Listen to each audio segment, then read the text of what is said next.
สาวยินก็ได้เนาะ เอามา นี่เห็นบอกพี่น้องเพิ่นเอิ้นเลยได้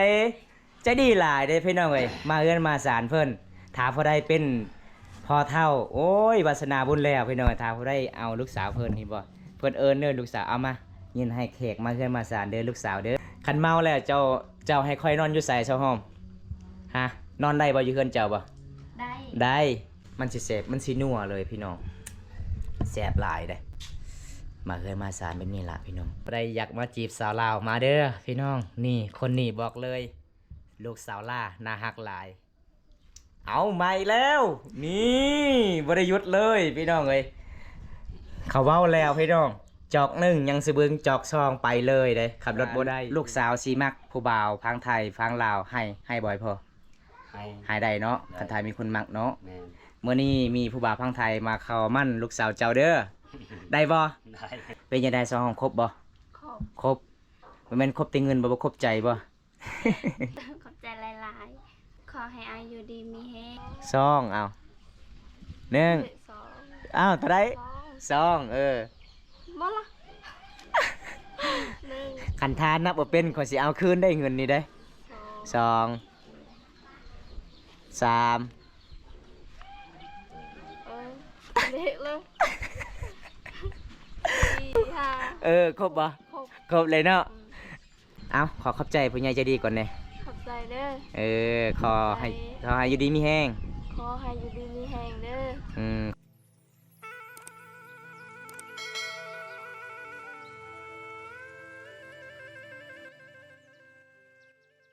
สบายดี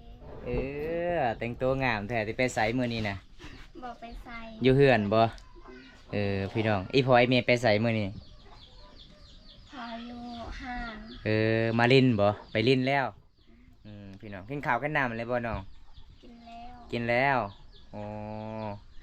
มามื้อนี้เป็นยังไงยังโสดคือเก่าบ่ โสด โสดจักเปอร์เซ็นต์มื้อนี้ 100% คือเก่าเนาะเพราะว่ามามื้อนี้งามกว่าเก่าเด้อพี่น้อง สาวห้อมคนสวยประจำหมู่บ้านสาวเผามังกองพี่น้องเอ้ยน้องฮู้บ่ว่าอายมาหาน้องมื้อนี้ฮู้บ่บ่ฮู้เลย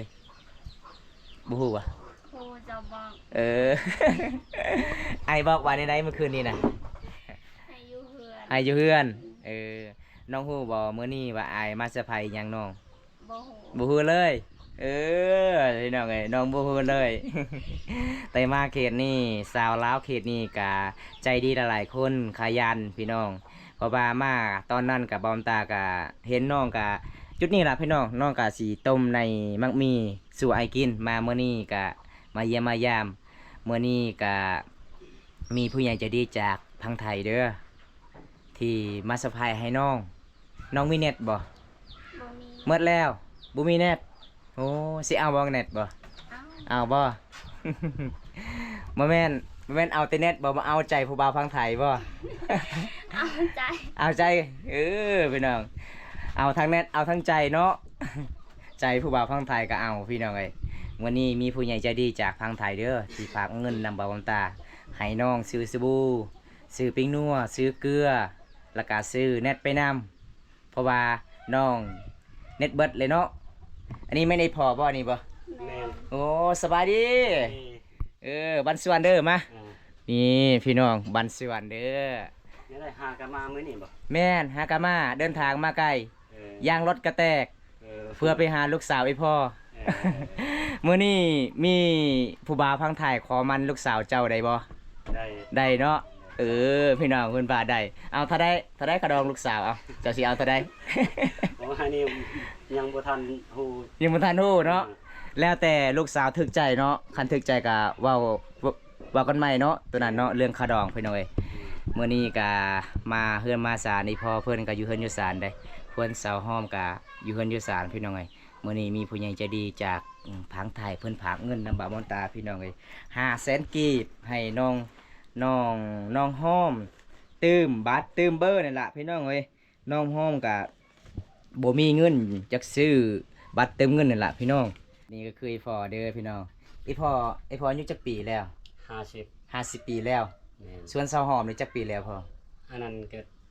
ประมาณ10ปลายนะ 18 ปีบ่17 ปีเนาะ แม่น 17 ปีพี่น้องเพราะว่ามื้อนี้ก็ครบหน้าครบตาอยู่ได้ อันนั้นอีเมสของไปใส่มื้อนี้ อันนั้นไปเฮ็ดอันนั้นปลูกมันต้น ปลูกมันต้นแล้ว โอ้สักเข้าให้เลยบ่ ยัง ย่างเนาะ ยังคาเวียด แม่นพี่น้องเอ้ยเอาสมมุติว่าลูกสาวสิมักผู้บ่าวพังไทยพังลาวให้บ่อยพอ ให้ ให้ได้เนาะคันไทยมีคนมักเนาะ แม่น เมื่อนี้มีผู้บ่าวพังไทยมาเข้ามั่นลูกสาวเจ้าเด้อ ได้บ่ ได้ หาแสนกีบด้วยน้องเด้อเอาสาวหอมนับเลยเบิ่ง ลายๆเด้อ เอานับก่อนนับเป็นบ่น้อง ได้อันนั้นเรือนคอยนี่ถือว่ามันยังลมแล้วนี่ โอ้เฮือนซานจักล่มแล้ว เออ โอ้ยพี่น้องเอ้ยเฮือนสาวห้องก็สิเป็นป่องเบิดพี่น้องเอ้ยนี่เห็นบ่เฮือนครัวของเพิ่นอันนี้เฮือนของไอ้พ่ออยู่จักปีแล้วนี่นะ ประมาณเบิ่งค่อยเฮ็ดอันนั้นเรือนอันนี้ปี2011 โอ้ปี2011เนาะ แม่น 14 ปีแล้ว อืม มื้อนี้ก็มาเยิ้มยามลูกสาวเพิ่นเพราะว่ามีผู้ใหญ่ใจดีจากพังไทยเพิ่นฝากเงินมาให้บำตา500,000กีบพี่น้องเอ้ยเป็นจังได๋สาวห้องครบบ่ ขอบ ครบมันเป็นครบแต่เงินบ่ครบใจบ่ หลังจากได้เงินแล้วน้องสิให้พ่ออีกบ่ให้บ่ให้พ่อบ่บ่ได้ว่าบ่ให้เลย หาย ให้สิให้เท่าใดพ่อ แสนหนึ่ง 100,000เพราะว่าเงินที่น้องได้นี่น้องจะซื้อหยังแน่ ซื้อบัตรเติมเงิน ซื้อบัตรเติมเงิน สบู่ สบู่โอ้พี่น้องดีใจบ่น้อง ดีใจ ดีใจจักเปอร์เซ็นต์ 100% 100%เลยครั้งแรกเลยเนาะที่ได้จับเงินก่อนซำนี้เนาะเพราะว่าเฮือนของไอ้พ่อความพันของไอ้พ่ออยากได้หยังไอ้พ่ออยากได้ช่างซีหรือบ่หรือว่าอยากได้หยัง จะได้ทั้ง4อันได้แต่ว่าบ่ค่อยบ่มีเงินอัน โอ้ จักสิเฮ็ดได้ แม่นพี่น้องเอ้ยเพราะว่าลูกสาวก็โสดเนาะนอนกันเวลาฝนตกก็อยู่บ่ได้เนาะจุดนี้เนาะ แล้วเบิ่งอันนั้นมดมันพัวนี่ แม่มันเปียกหมาเลยพี่น้องเอ้ยเห็นบ่ นี่ อันนี้บอนเฮือนบอนก็เจ้าเฮ็ดกินชาสีมันสิพังไปแล้วพี่น้องมันจะเป็นปอกหมดเลยพี่น้องเอ้ย เออ เอ้าสาวหอมขอขอบใจผู้ใหญ่ใจดีก่อนแหน่จักบาทเป็นบ่ ขอบใจเด้อ ขอบใจหลาย ขอให้อายอยู่ดีมีแฮงบ่แม่ ๆ ขอให้อายุดีมีแห้ง ขอให้ร่ำให้รวย ขอให้ร่ำให้รวย ปรารถนาสิ่งใดขอให้ได้สิ่งนั้น ปรารถนาสิ่งใดขอให้ได้สิ่งนั้น ถ้าจะได้เมียมาหาค่อยเด้อ ให้เพิ่นมาหาได้บ่ ได้ ได้เนาะ เอาขอบใจในร้านเด้อ โดยสิไปไสบัดนี้อ้องให้บ่ บ่นี่นั่งทานอยู่นี่ อ๋อโดยขอบใจเพราะว่าไอ้พ่อเจ้าก็ใจดีเนาะมาเฮือนมาซานเพิ่นก็บอกคุยพี่น้องเพิ่นว่านี่ล่ะลูกสาวเพิ่นหันทาบ่ได้มักเพิ่นว่าเอาเมื่อไทยเมื่อลาวได้พี่น้องอันเจ้าเป็นลูกสาวหลาบ่ แม่ ลูกสาวหลาเนาะโอ้พอหักพอแพงพี่น้องเอ้ย น้องห้อมคนสวยประจำหมู่บ้านมื้อนี้มาเยี่ยมมายาม มีผู้ใหญ่ใจดีจากพังไทยฝากเงินมาให้บ่าวบนตาพี่น้องเอ้ยกะครบหน้าครบตาแล้วพี่น้องบ่าวบนตากะสิมาสะพานให้เลยเด้อพี่น้องมอบถึงมือน้องสาวห้อมแล้ว รวมทั้งหมดมูลค่า500,000กีบพี่น้องปลาเฮ็ดอีหยังสาวห้อมฮะมีอาหารแซ่บบ่ปลาเพิ่นเอาปลากระป๋องอีกพี่น้องเอ้ยเห็นบ่มาเยี่ยมมายามสาวลาวเขตนี้หลายๆคนก็ใจดีได้พี่น้องเห็นบ่เพิ่นว่าบ่มีอาหารเพิ่นก็เลยซื้อปลากระป๋องเพิ่นว่าพี่น้องเอ้ยคันบ่กินก็บ่ได้พี่น้องมันเป็นตามฮีต12ของ14ชนเผ่ามังกรเด้แต่เฮือนซานก็บ่มีหยังพี่น้องแต่เพิ่นก็ใจดีหลายคนก็งามใจก็ดีพี่น้องเอ้ยถ้าผู้ใดมักเพิ่นนี่โอ้วาสนาบุญนี่พี่น้องมาเฮือนมาซานเพิ่นก็รับตอนเป็นอย่างดีเด้เห็นบ่อันนี้จะเป็นนำสางที่เขาจะเอาไปตัก สาวลาวเขตนี้หลายๆคนก็น่าฮักหลายเลยพี่น้องเพิ่นว่าแจวตัวนี้ข่อยบ่ได้ใส่ปลาแดกเด้อแจวตัวนั้นข่อยใส่ปลาแดกครบสุดแจวพี่น้องมาเฮือนมาศาลเพิ่นได้เพิ่นรับต้อนรับเป็นอย่างดีเลยเห็นบ่ลูกสาวเพิ่นก็สิเอานำโอ้ยพี่น้องเอ้ยอะนุ่งลาวนุ่งไทยมาเยี่ยมมายามเพิ่นก็แบบนี้ล่ะพี่น้องเพิ่นรับต้อน แต่ว่าอาหารถือว่าบ่มีเนาะ แม่น เพราะว่า เพราะว่าช่วงนี้ก็บ้านเฮาก็เฮ็ดไร่เฮ็ดสวนเนาะสักข้าวให้ก็เลยบ่ได้เข้าป่าเนาะก็เลยบ่มีพี่น้องปกติหมู่บ้านเขาให้พอสัตว์หลายเนาะ สัตว์อุดมสมบูรณ์อยู่มาเขตนี้พี่น้องเห็นบ่พี่น้องเพิ่นรับตอนกับเป็นอย่างดีเด้พี่น้องเอ้ยนี่มาเด้อพี่น้องกินข้าวน้ำกันเด้อพี่น้องเอ้ยมีปลากระป๋องพี่น้องเอ้ยปลากระป๋องแบบชาวลาวกับบ่มีอาหารเพิ่นก็ซื้อปลากระป๋องนี่ได้มาเรื่องมาสานเพิ่นพี่น้องมาเด้อพี่น้องกินข้าวน้ำกันพี่น้องกินข้าวความสามัคคีพี่น้องเอ้ยมื้อนี้มายิ้มยามสาวห้อมทางไอ้พ่อก็อยู่เฮือนทางลูกสาวอยู่เฮือนได้ใจดีเลยพี่น้องทางลูกสาวทางไอ้พ่อก็ใจดีได้เพิ่นรับต้อน มีปลากระป๋องพี่น้องมาพี่น้องมาพี่น้องเฮาพังลาวพังไทยในประเทศต่างประเทศมากินข้าวน้ำกันเด้อพี่น้องมาสาวหอมกินเอาสาวหอมเอิญ FC กินข้าวกินน้ำนี่เด้อ กินข้าวนำกันเด้อ FC มีอาหารยังจะให้ FC กินข้าว ปลากระป๋อง ปลากระป๋องปลาทะเลเนาะบ้านเฮามีทะเลปะฮะบ่มีพี่น้องอาหารแบบอาหารทะเลกะบ่แม่นมาบ่แม่นธรรมดาเด้พี่น้องพูดละแต่ประเทศไทยประเทศเวียดนามเนี่ยพี่น้องเอ้ยแม่บ้านเฮาประเทศลาวบ่มีน้ำทะเลก็เลยกินปลาทะเลพี่น้อง นี่เห็นบ่มาเฮือมาสารเพิ่นกะทางไอ้พ่อก็ใจดีหลายๆคนเลยครับตอนเป็นอย่างดีพี่น้องมีปลากระป๋องอาหารก็แซ่บหลากหลายเด้เอากินสาวหอมกิน บ่นี่เคยให้เจ้ากินแต่ว่าเจ้าบ่กิน ข่อยอิ่มแล้วกิน ขอบใจหลายๆเห็นบ่พี่น้องมาเฮือนมาสารเขตชนเผ่ามังกรเห็นบ่อีกทั้งไอ้พ่อทั้งลูกสาวใจดีเด้หนุ่มลาวหนุ่มไทยมาได้บ่พอบ่มาได้เนาะ ได้ แบบหนุ่มลาวพี่น้องเฮาจากทางไทยอยากมาเยี่ยมมายามกันแบบนี้เนาะอาหารเนาะบ่มีหยังเนาะรับตอนเป็นอย่างดีพี่น้องเอ้ยน้ำจิตน้ำใจบ่มาเยี่ยมมายามคืนเฮือนคนสารเพิ่นประมาณซ้ำนี้พี่น้องเอ้ยสาวลาวเขตนี้ใจดีหลายๆคนเลยขณะที่เฮือนสารเขาเจ้าบ่มีเด้แต่ก็ใจดีเลยพี่น้องยอมรับเลยพี่น้องเอ้ยมาเขตนี้แม่นยังเองอันนี้นะ เอาเราคอยให้เจ้ากินแล้ว โอ้น้ำแก้ข้าวบ่ นี่พี่น้องโอ้ยพี่น้องเอ้ยมาเฮือนมาซ่านสำคัญที่สุดก็คือเหล้าเด้พี่น้องเอ้ย มัน เหล้าเฮาเองบ่ เราทำเอง เหล้าเฮาเองเราปรุงเองเนาะอันนี้เนาะเราหุงเองพี่น้องเอ้ย ลูกทางเอาเด้อเบิ่งเด้อ เอา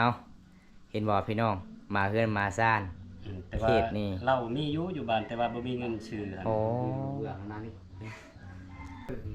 บ่ได้ให้ลูกสาวยินให้บ่อยพอบ่ บ่ลูกสาวก็เงียนก็ได้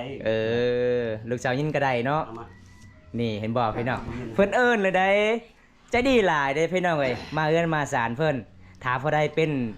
พ่อเฒ่าโอ้ยวาสนาบุญแล้วพี่น้องถ้าพอได้เอาลูกสาวเพิ่นเห็นบ่เพิ่นเอิ้นเด้อลูกสาวเอามายินให้แขกมาเอิ้นมาสารเด้อลูกสาวเด้อเห็นบ่พี่น้องม่วนหลายพี่น้องเอ้ยมาเยี่ยมมายามสาวลาวเขตนี้ทางไอ้พ่อทางลูกสาวใจดีเด้เห็นบ่มื้อนี้ก็เพิ่นก็เอิ้นลูกสาวให้รับตอนเวลาแขกมาเฮือนมาสานขนาดบ่าววันตาผู้เดียวมาเยี่ยมมายามเพิ่นก็รับตอนเป็นอย่างดีแต่สำคัญที่สุดพี่น้องเขตชนบทบ้านเฮาต้องมีเหล้าแก้วหนึงจังได๋ก็รับชมนํกันพี่น้องประเพณีบ้านเฮามันเป็นจังได๋มันมาจังไดพี่น้องเอ้ยปลาสั่งมาเต็มแท้สาวหอม กินนี่แล้วเมื่อบ่ได้เด้ คันเมาแล้วเจ้าให้ค่อยนอนอยู่ไสสาวหอมฮะนอนได้บ่อยู่เฮือนเจ้าบ่ ได้ ได้อีพอจะบ่ให้บ่ บ่ อยู่นี่แหละแต่ น ว่า อนอยู่นี่เนาะ แต่ว่าเฮือนครัวเนี่ยอุ้ยนอนบ่ได้แล้ว นอนบ่ได้แล้วเพิ่นครัวมันพังหมาแล้วเนาะ พังมันแล้ว แม่นพี่น้องเอ้ย นอนอยู่นี่ก็ได้ แม่นเพิ่นว่ากินเลยคันถาเมานอนอยู่เฮือนคอยโลดเพิ่นว่า ลูกสาวเพิ่นก็งามเด้มาจวดๆพี่น้องจวดนํกันเด้อ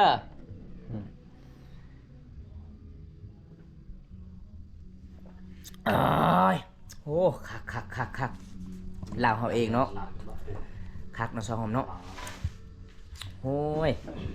หาสิพาบ่าวไทยหั่นนะซิวลังเบิงเหล่าเซาฮ้อมมันสิแคบมันสิแซ่บมันสินัวเลยพี่น้องแซ่บหลายเด้มาเคยมาสารแบบนี้ล่ะพี่น้องมาเมื่อนี้ก็มีแขกอีกมาเล่นนำอันนี้ก็คือ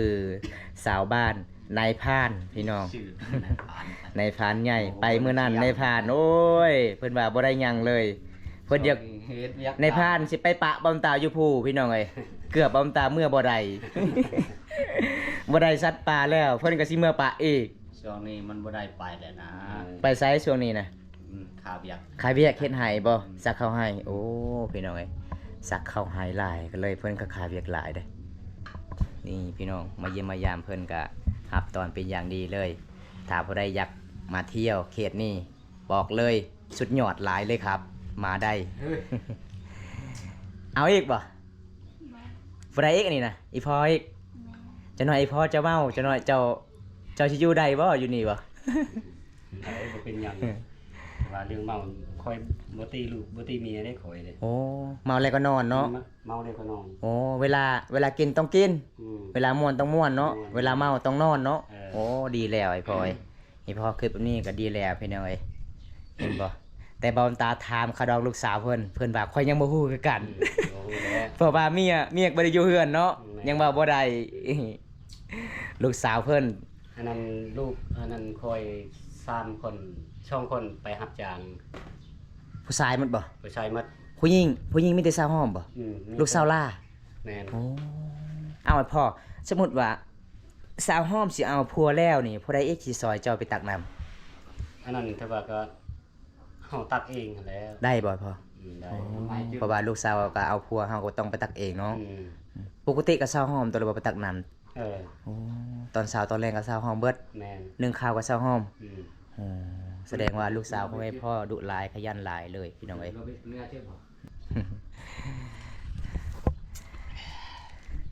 บ่ได้อยากมาจีบสาวลาวมาเด้อพี่น้องนี่คนนี้บอกเลย ลูกสาวล่าน่าฮักหลาย เอาใหม่แล้ว นี่บ่ได้หยุดเลยพี่น้องเอ้ยเขาเว้าแล้วพี่น้อง จอกหนึ่งยังสิเบิ่งจอกซองไปเลยเด้ขับรถบ่ได้พี่น้องเอ้ยเพื่อสิฮอดหมู่บ้านเซาห้อม ตีนรถบอมตาจนสอดพี่น้องเอ้ยตอนนี้ไอ้กลับกันเด้อ โดย เมื่อนี้มาเยิ้มยามน้องกับบ่มีหยังละเป็นจังไดฐานะยังโสดบ่น้อง โซน จักเปอร์เซ็นต์โสด 100% อันเงินก่อนนี่คันทาเพิ่นอยากมาหาได้บ่ ได้ ได้เนาะน้องเคยเห็นอยู่บ่ผู้บ่าวที่ฝากเงินมาบ่เคยเห็นเลยบ่ฮู้บ่หรือว่าจังใดเคยเห็นบ่ เห็นเทื่อเดียว เทื่อเดียวแล้ว เป็นจังไดเล่าว่าอ้ายเพิ่น รอ ใจดีบ่ แม่น ใจดีหลายเนาะแม่นพี่น้องเพราะว่ามื้อนี้น้องห้อมบ่มีเน็ตเพิ่นก็ตื่มมาให้อีกพี่น้องเอ้ยมื้อนี้สาวห้อมบ่ว่าข่อยยังโสดคือเก่าบ่มีคนจีบเลย ถามผู้บ่าวฟังลาวฟังไทยจีบได้บ่ ได้ ได้เนาะแต่เฮือนซานเฮาบ่มีเนาะน้องถ้าผู้บ่าวมักนี่ไปอยู่บ้านเฮาบ่หรือว่าไปอยู่บ้านผู้บ่าว อยู่บ้านผู้บ่าวก็ อยู่ ได้ อยู่บ้านผู้บ่าวก็ได้ โอ้คำว่าบ่าวพังไทยก็ได้พังลาวก็ได้ ได้ เวียดนามก็ได้ ได้เบิดพี่น้องเอ้ยพี่น้อง ตอนนี้ไอ้กลับกันเด้อมื้อนี้ก็บ่มีหยังหลายมาเยี่ยมมายามน้องพี่น้องบ่ได้รับชมคลิปนี้แล้วก็ขอให้อยู่ดีมีแห้งขอให้ร่ำให้รวยเด้อพี่น้องเอ้ยเพราะว่าบอมตาก็อัปเดตวิถีชีวิตสาวลาวเขตชนบทชนเผ่าบรูมังกรก็ประมาณส่ำนี้ล่ะพี่น้อง มาเขตทางใดสาวลาวหลายๆคนก็ใจดีได้บอกคุยได้ เพราะว่ามาเมื่อนี้ก็ได้พอแต่สาวห้อมบ่ได้พอผู้สาวหลายๆคนพี่น้อง หลังจากเมื่อที่เฮือนสาวห้อมแล้วก็ไปเยี่ยมยามสาวเจอสาวกลมอีกพี่น้องให้ผู้ใหญ่ใจดีก็ให้บอมตาไปเยี่ยมก็เลยจัดตามห้องขอผู้ใหญ่ใจดีได้พี่น้องจะได้อากลับกันเด้อน้องเด้อคลิปนี้ก็จูบไว้เท่านี้ก่อนคลิปหน้าพบพอกันใหม่ขอกล่าวคำว่าราตรีสวัสดิ์บันส่วนบ๊ายบาย บ๊ายบาย บ๊ายบายเด้อมาหมู่ตลอด มูก็ตะยานไอ้แข่งไหนบายเอ้ย สวัสดี สวัสดี หากนมาที่ไซนี่ ไปให้ ไปให้ โอ้ข่อยทาเจ้าเมื่อยมื้อนี้ทามืดๆบ่ได้พอสาวกลมไปใส่มื้อนี้สาวกลม เอาโกมบ่ แม่น อันลำตูน โอ้ยำทันนี้มาสาวกลมยางเอาบ่เออเจ้าขี่รถมาไปชักให้จักคนมื้อนี้ไปชักให้ สั่งให้บ่ แม่นหลายคนบ่ เอาให้ตะ โอ้มีแต่เฮือนเจ้า กลับไปพอไอ้แม่ แล้วก็น้องเจ้า โอ้พี่น้องเพราะว่าข่อยมาหาเจ้าดนเด้ข่อยมาแต่เช้าพุ่นเด้แต่บ่ได้เจอเจ้า ยันเจ้าไปกับผู้บ่าวแล้ว โอ้ย อ้าวน้องฮู้บ่ว่าข่อยอยากไปหาเจ้ามื้อนี้น้องฮู้บ่บ่ฮู้เลยมื้อนี้มีผู้บ่าวพังไทยขอมั่นเจ้าเด้อได้บ่ฮะผู้บ่าวพังไทยขอมั่นเจ้าได้บ่ ได้บ้าง ได้บ่ได้ ได้ ได้เนาะ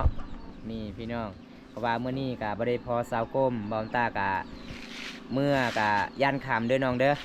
เพราะว่ามื้อนี้มีผู้ใหญ่ขอมั่นเจ้าสิเอาบ่ใบอันนี้บ่ น้องฮู้บ่ว่าคอยสิหาเจ้ามื้อนี้มาให้หยังเจ้ามื้อนี้บ่ฮู้เลยไอ้หลีบ่น้องบ่ฮู้แท้บ่มื้อนี้บ่เดี๋ยวคอยสินับเบิ่งเด้อสิแม่นเงินผู้ใหญ่จากพังไทยเด้อ ผากเจ้าเด้อเจ้าเว้าว่าบ่มีเน็ตโทรศัพท์แม่นบ่แม่นเนาะมื้อนี้อ้ายใหญ่เพิ่นจากทางไทยเพิ่นฝากเงินน้ำน้องบ่แม่นฝากเงินน้ำน้องฝากเงินบ่าวบอมตามาให้น้องมื้อนี้เพราะว่าบอมตามาหาน้องมื้อนี้มาเยี่ยมน้องแต่เช้าแต่บ่ได้พออยู่ในเฮือนยางรถจักรกระแตกเด้เพื่อมาฮอดหมู่บ้านน้องเอา500,000กีบเด้อเอาจับเบิ่ง ขอบใจ นับก้อนน้องฮอดบ่500,000บ่นับเป็นบ่เงินบ่ฮะ เป็น นับเป็นเอานับน้องลองเบิ่งไหม สอง 2เอาหนึ่ง สอง อ้าวเท่าได สอง 2บ่ละ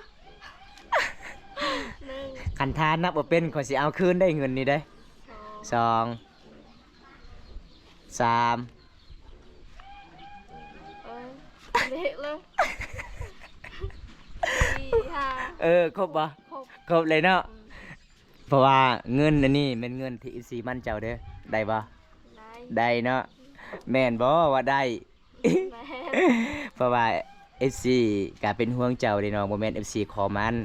เพราะว่า FC เห็นเจ้าบ่มีเงินอยากซื้อบัตรเติมเงิน มีผู้ใหญ่ใจดีจากพังไทย แต่กรุงเทพเพิ่นฝากเงินนำบ่าวบอมตาให้บ่าวบอมตาไปมอบเจ้า ปกติบ่าวบอมตาอยากไปหาเจ้ากับสาวโกมมื้อนี้สาวโกมบ่ได้พอเจ้าสิให้สาวโกมคือกันบ่ให้บ่ตอนแรกนี่บ่